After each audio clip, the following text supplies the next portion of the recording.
Hello, my loves in Stanwood.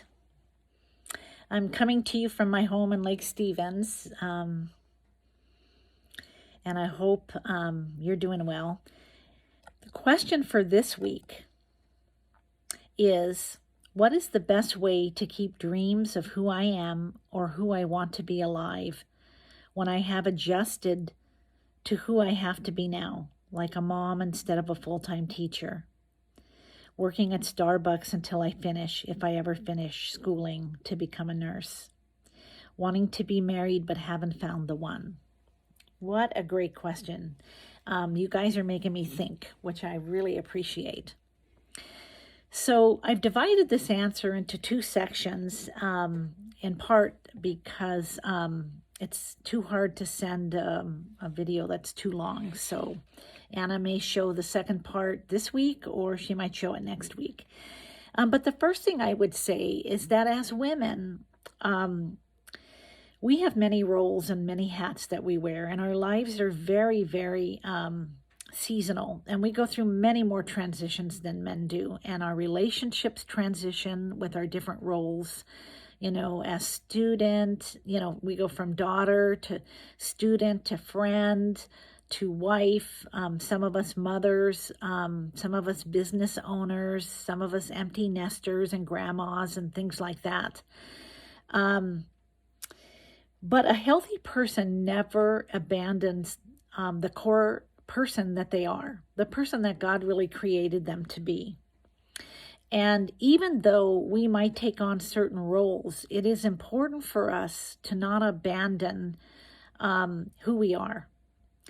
And so we have to leave enough room on the table for the expression of who we are, or we can get sick. That is one of the, one of the pathways to depression, and one of the pathways to resentment is when we're serving so much, putting out so much in our roles, that we're losing connection with who we are at the core. And so we have to find ways to balance that, and there will be some seasons where most of our time, maybe the vast majority of our time, is going to go into whatever the major roles are that we are, whether it's at work or whether it's at home, parenting, whether it's being the best wife that we want to be. But there has to be some room on the table for us to pursue at least enough of our passions and dreams. And a healthy soul is an integrated soul, okay? So there are many parts to who we are. We're not just one thing, right?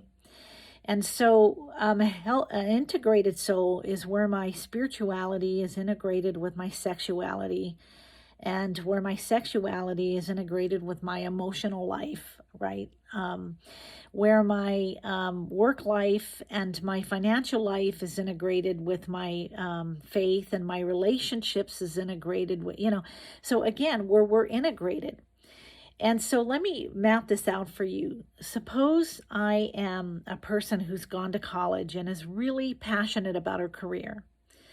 But now I'm married, and I have decided to have kids, and I want to be the best mom on the planet. I want to have the steaming chocolate chip cookies fresh out of the oven when the kids get home, non-corona times, okay? And I want to make fresh homemade organic meals for my family every night, and I want to help my kids with their homework, and I want to be at every soccer practice and baseball practice and tuck them into bed. And yet at the same time, I want to really succeed at my work. Well, an integrated life is where my nurturing part is integrated with my passionate career part. And this nurturing part keeps my passionate career part from volunteering for programs that are going to keep me in the office till 8 or require a lot of travel. And where my passionate self is integrated with my nurturing self, so that this part of me doesn't sacrifice so much in service of others that I lose a sense of who I am and get depressed.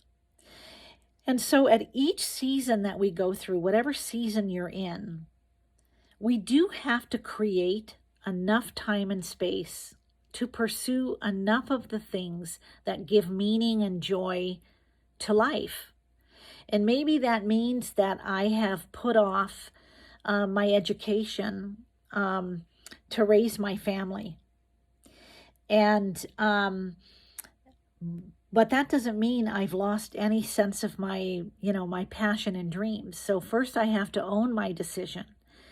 It doesn't necessarily mean the death to that dream, but I need to look in the mirror and say, I'm prioritizing this role and this desire right now over this one. Not that this one isn't important.